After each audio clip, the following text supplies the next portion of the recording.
this is Marco and welcome back to my channel. Guess what? Some more Jurassic World Rebirth toys have been revealed. So in this video, we're obviously going to take a good look at them. I've seen them already and I must say some of them are pretty good, like really good. Only one of these belongs to the mainline figures in scale with all the others that we've seen already. And we're going to take a look at that one last because I want to make you suffer. Oh, who am I kidding? You could just skip to the end of the video.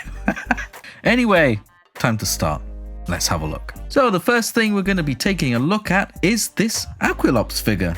And it might fill in the role of a companionship dinosaur to the main characters. It is called the Primal Protector Aquilops Dolores. This looks quite a bit cuter than that other Dolores that I've seen in another film franchise. Yeah, that one. She's a real big, nasty lady. This figure looks absolutely adorable. So it's like an Aquilops version of the Primal Pal Blue, if you remember that from a few years back. This is what the description says.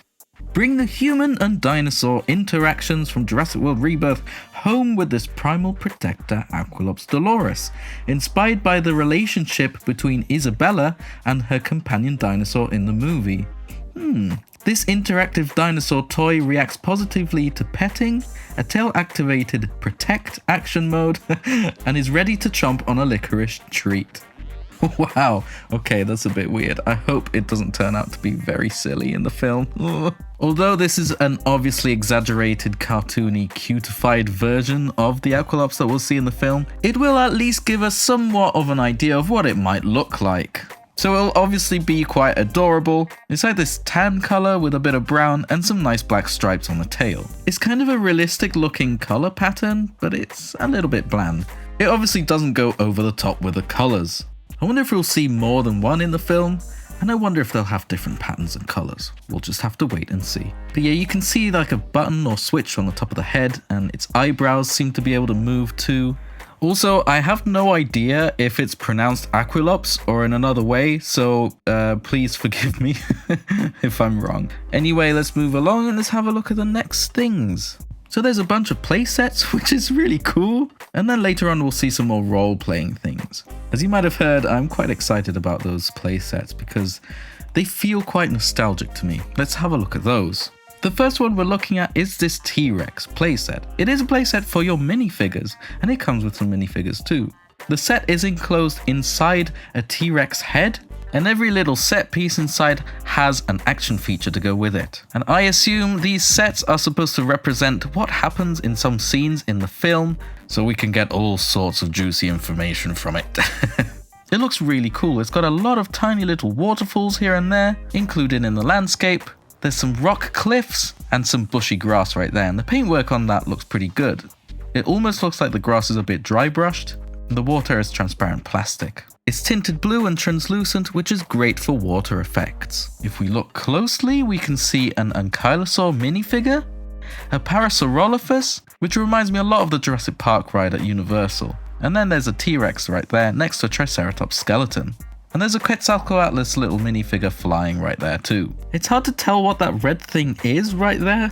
At first I thought it was a Dilophosaurus because we see that in the trailer just before the T-Rex appears, but I'm not too sure. Do you have any idea what that might be? If you have, type it in the comment section down below. As for the Rex head itself, it doesn't look amazing. It's quite wide and a little bit inaccurate, but you know, it's got to fit a little toy set inside, so I don't expect miracles. But what does look great is the Spinosaurus version of this, and oh my goodness, that head looks even better than the one in the film. Although the one in the film doesn't look great in the first place, but this looks really appealing to me. Oh, I didn't say why I was so excited about seeing these. It's because these remind me a little bit of the Micro Machines sets. I remember visiting my cousins when I was little, and my goodness, their Micro Machines sets were really cool. I never had them, but it just brings back memories. Who here remembers Micro Machines? I think whoever knows Micro Machines is a little bit too old for this video. Anyway, back to the Spino. So the inside of the Spino head has the Spinosaurs that we saw in the trailer. They're coming out of the sea right there, and obviously there's some action features going on there. There's a little Mosasaur minifigure there too. We get some really cool water effects just like earlier. But on the other half of that Spinosaur head on the inside, we can see a Mosasaur coming out of the water and a statue. So that's obviously a scene in the film that we've not seen in the trailer. I mean, I'm assuming it's a statue. I could be totally wrong. But I hope we get to see a bit more of the Mosasaur inside of the water instead of it just always jumping out of the water. I'm tired of that. And by inside of the water, I mean a scene a bit like in the Jurassic Park the game with the Tylosaurus. Have it chase some people underwater, please.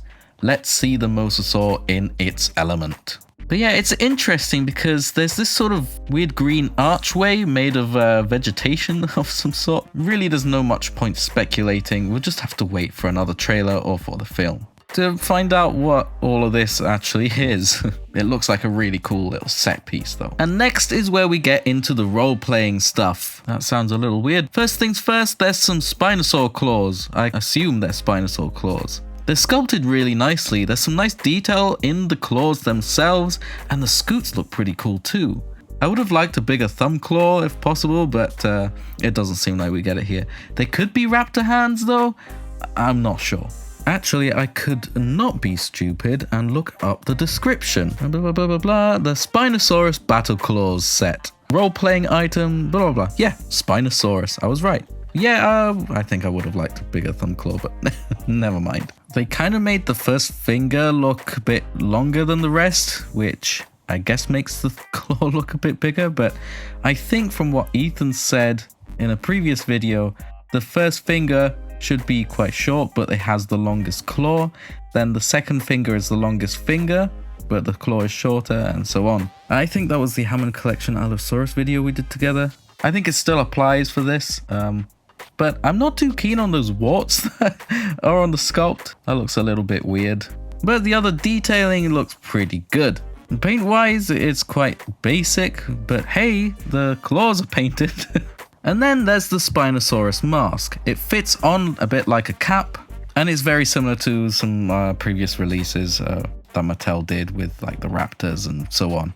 The detailing on these masks is really good, actually. Proportions-wise, a little less, obviously, because they have to fit on a human's head.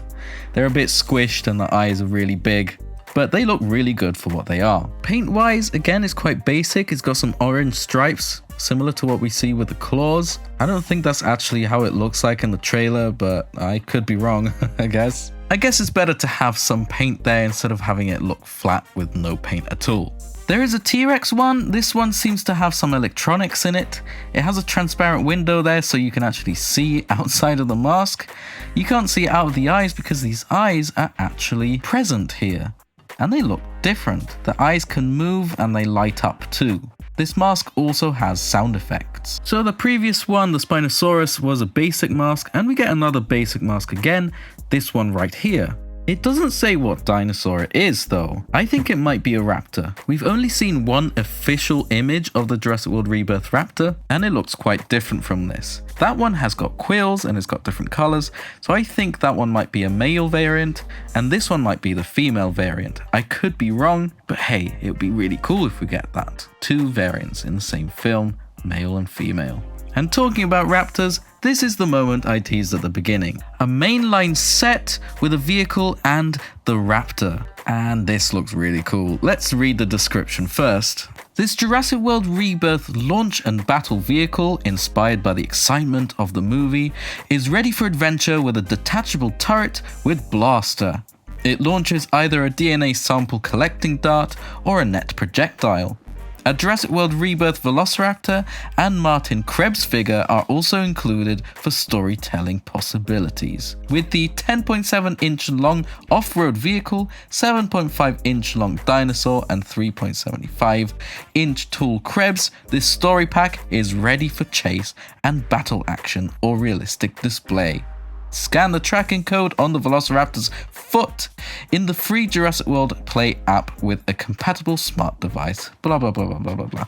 The scan code is back on the foot. Yay! No more ugly little doors or slots that spoil the look of the model. The Raptor looks like the one in the official image too. the image we mentioned earlier. It looks pretty much just like a Jurassic Park 3 male Velociraptor, but with different colors. It's got the quills and everything. It's mainly like a brown color with some really bright colors on the face, which look really nice. One thing I noticed though is that the eye seems like a different piece, which is very confusing because I thought they were keeping that feature for the Hammond Collection premium figures. Why would they do that on a mainline figure? The teeth on this raptor look really crisp too. I hope that's a separate piece. One thing I don't like about this figure though already is that they're using that horrible jaw hinge that they've been using on the Hammond Collection figures, specifically the small ones. Previously, with every single Raptor release in the main line, Mattel designed some custom joints for the jaws, which were screen accurate and did not look goofy. But this joint really does affect the way the mouth opens on this raptor, and it looks a bit silly. Mattel, please go back to those nicer jaw hinges, please, especially for the collector figures. My friend Reptimax pointed out that the claws on the feet are all the same length. They're the same length and size as the sickle claw, which is a little bit odd, but I guess it helps it stand. I hope this figure has a longer tail than some of the previous Raptor releases. Also, another thing, I kind of wish that counter shading continued down the body, onto the belly. But so far, I'm really quite liking this Raptor. If they sell them separately without the vehicle, I'd be tempted to buy a couple and repaint them like the Jurassic Park 3 Raptors. I think that base color would suit it pretty well. And lastly, let's talk about that vehicle. There's not really that much to say, other than that it looks really good. The fact that it's going to be in the film too really does have me hyped. Everything about it looks really good.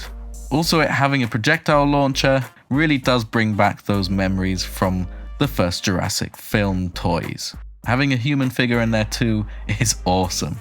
Mattel is really nailing these sets so far. Really excited to see what else they're going to come up with. So that's it for now. Thank you so much for watching, and comment in the comment section down below your thoughts. And if you like my videos, please consider subscribing. I have a lot of viewers that continuously watch my stuff but aren't subscribed. What are you doing? It's completely free and it helps me out a lot. Let's get to 100,000 subscribers. We're at 70,000 so far. We're getting close. Come on. I need myself that YouTube plaque. Anyway, bye.